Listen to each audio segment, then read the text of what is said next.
পেচিউৰ তেওঁ এজন চিকিৎসা বিজ্ঞানী তথা মহান চিকিৎসক আছিল।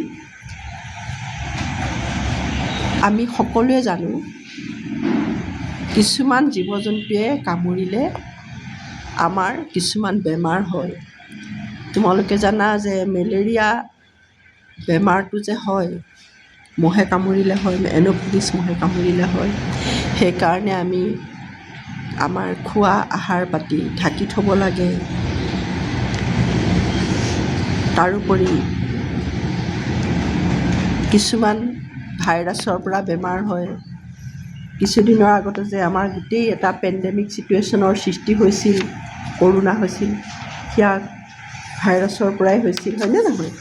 তেনেকুৱা আমি এই ক্লাছ 8ৰ ছাত্ৰ ছাত্ৰীসকল আমি এতিয়া যিটো লেচন পঢ়িম লুই পেচিউৰ, সেই লেচনটোত আমি তেনেকুৱা ৰোগ আৰু তাৰ চিকিৎসাৰ কাহিনী, নিৰাময়ৰ কাহিনী শুনিম। One day, a boy called Louis Pasteur was playing with his friends in Avoyes, a small town in France.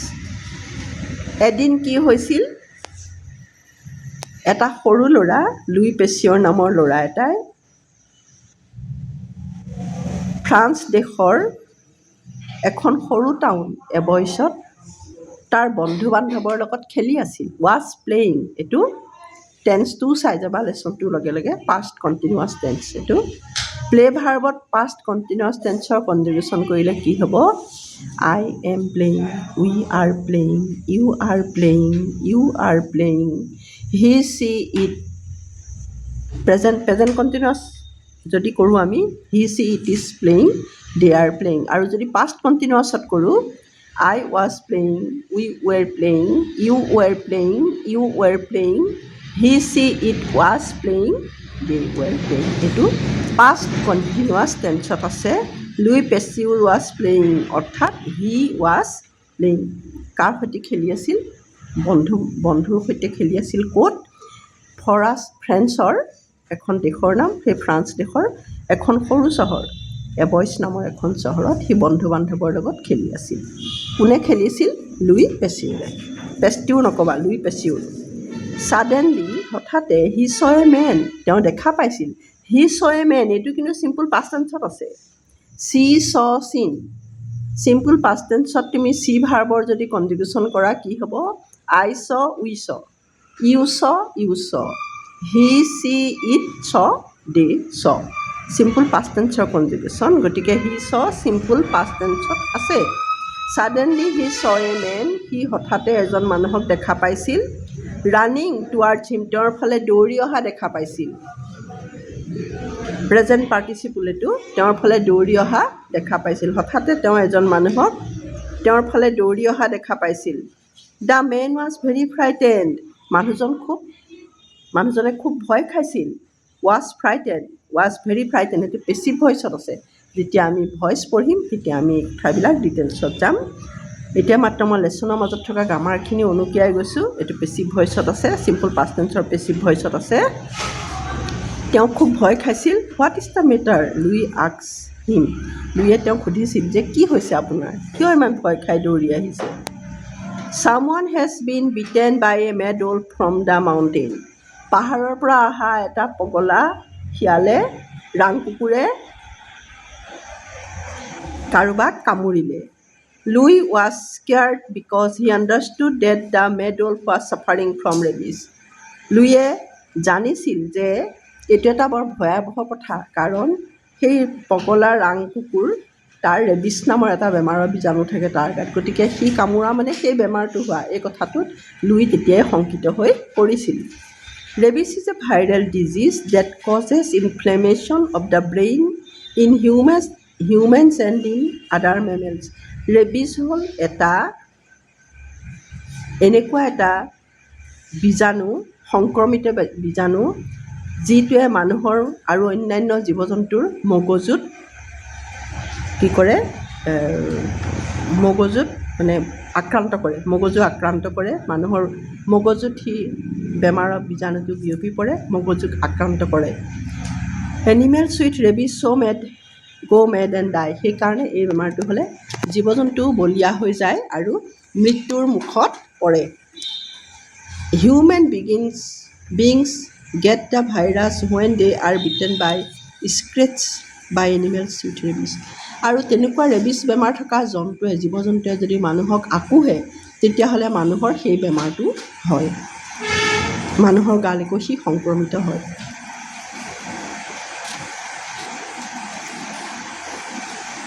Thought লুইয়ে ভাবিলে। দ্য ইনচিডেণ্ট ডিষ্টাৰ্ব হিম। এই ঘটনাটোৱে তেওঁক খুব মনোকষ্ট দিলে, মানে বিৰাট অশান্তি দিলে যে কিয় এনেকুৱা হয়। হু নিউ ডেট, কোনে জানিছিল যে one day he would be the one, এদিন তেওঁৱেই সেই বিশিষ্ট লোকজন হ'ব, এদিন তেওঁৱেই সেই চিকিৎসকজন হ'ব যিজনে to find a cure for the deadly disease, এই ভয়ানক বেমাৰটোৰ প্ৰতিকাৰ বিচাৰি পাব, এই ভয়ানক বেমাৰটোৰ প্ৰতিষেধক উলিয়াব। এই কথাটো তেতিয়ানো কোনে গম পাইছিল, কোনে জানিছিল?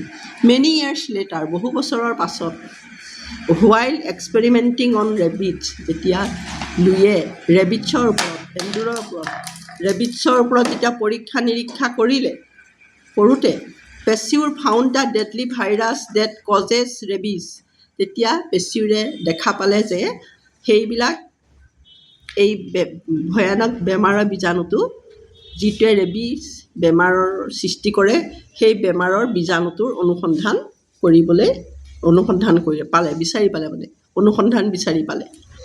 ইন হিজ এক্সপেৰিমেণ্টছ, তেওঁৰ পৰীক্ষাত, he treated the ailing rabbits by injecting them with the same virus and succeeded in curing them. এই পৰীক্ষাটোত লুইয়ে কি কৰিছিল? He treated the ailing rabbits, তেওঁ সেই বেমাৰী কিছুমান এন্দুৰক চিকিৎসা কৰিছিল। কেনেকৈ? বাই, দ্বাৰা, ইনজেক্টিং ডেম, তাহাঁতক বেজী দিছিল। সেই বেজী দিয়াৰ দ্বাৰা তাহাঁতক সেই একেটা একেটা বীজাণুৰে ভাইৰাছ দি পেলাই তাহাঁতক ইনজেকশ্যন দিছিল। আৰু সেই তেনেকৈ একেটা ভাইৰাছৰে, একেটা বেমাৰৰ একেটা ভাইৰাছ, তাৰ দ্বাৰা বেজী দি তেওঁ সেই এন্দুৰকেইটাক কি কৰিছিল? সুস্থ কৰি তুলিছিল। If only I head A chance to try it out on human beings, he thoughts, তেতিয়া তেওঁ ভাবিলে এই কামটো যদি মই মানুহৰ ক্ষেত্ৰতো কৰোঁ, যেনেকৈ মই এই ৰেবিছ বেমাৰত ভোগা ৰেবিটৰ ওপৰত পৰীক্ষা কৰি ইনজেকশ্যন দি, একেটা ভাইৰাছৰ ইনজেকশ্যন দি সিহঁতক সুস্থ কৰি তুলিলোঁ, ঠিক তেনেকৈ যদি মই মানুহকো যদি কৰোঁ, চোৱা যাওকচোন কি হয় উত্তৰটো, তেওঁ ভাবিলে। দ্য চান্স কেম চুন, আৰু তেওঁ ভবাৰ দৰেই অতি সোনকালে তেওঁ এটা সুবিধা পাই গ'ল, তেনেকৈ পৰীক্ষা কৰাৰ তেওঁ এটা সুবিধা পাই গ'ল। অন জুলাই 6, 1885, 1885 চনৰ 6 জুলাই তাৰিখে a boy was returning from school when he was bitten by a mad dog, এটা বলিয়া কুকুৰে, এটা ল'ৰা স্কুলৰ পৰা আহি থকাৰ বাটত এটা বলিয়া কুকুৰে কামুৰিছিল। His mother came to Pasteur crying, can you save my son sir, would you please save him, I am ready to give you everything I have. তেতিয়া সেই ল'ৰাটোৰ মাকে কান্দি কান্দি আহি লুইক কৈছিল যে ছাৰ, আপুনি মোৰ ল'ৰাটোক বচাব পাৰিবনে? কেন you save my son sir, আপুনি মোৰ ল'ৰাটোক বচাব পাৰিবনে? আপুনি তাক বচাবনে? যদি বচায় মই আপোনাক মোৰ সমস্ত যি আছে ধন সোণ সম্পত্তি মই সকলোখিনি আপোনাক দিবলৈ সাজু হৈ আছোঁ। তেতিয়া লুইয়ে কি ক'লে?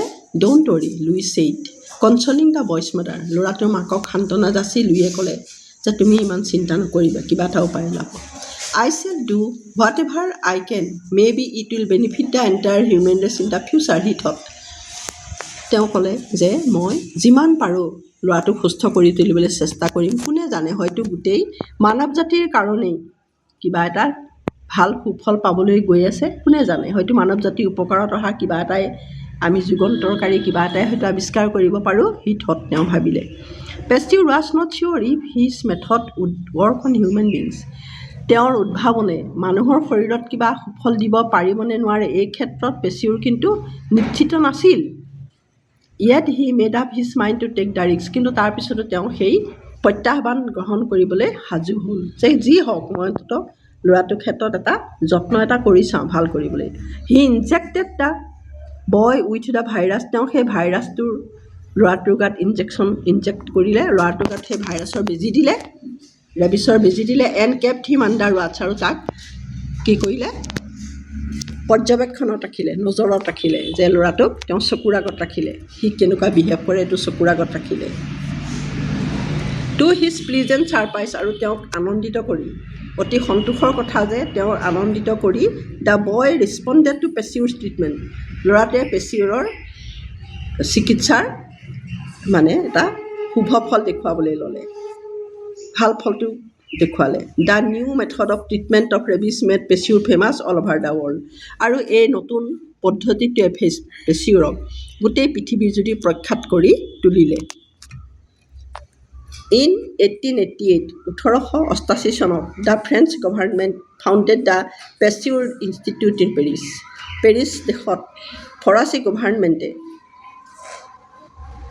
পেচিউৰ ইনষ্টিটিউট স্থাপন কৰিছিল। দিছ ইনষ্টিটিউট ইজ ডেডিকেটেড, এই অনুষ্ঠানটো উৎসৰ্গীকৃত to the study of biology, microorganism, diseases and vaccines, এই অনুষ্ঠানটো অণুজীৱ, জীৱবিজ্ঞান, বিভিন্ন বেমাৰৰ নামত উৎসৰ্গিত হৈছিল। লুই পেচিউৰ ডাইড ইন 1895, আৰু এই মহান বিজ্ঞানীজনৰ চিকিৎসা বিজ্ঞানীজনৰ যোনজনে ৰেবিছ ৰোগৰ চিকিৎসা উদ্ভাৱন কৰিছিল, তাৰ ইনজেকশ্যন উলিয়াইছিল, তেওঁৰ 1895 ক্ষেত্ৰত মৃত্যু হয়।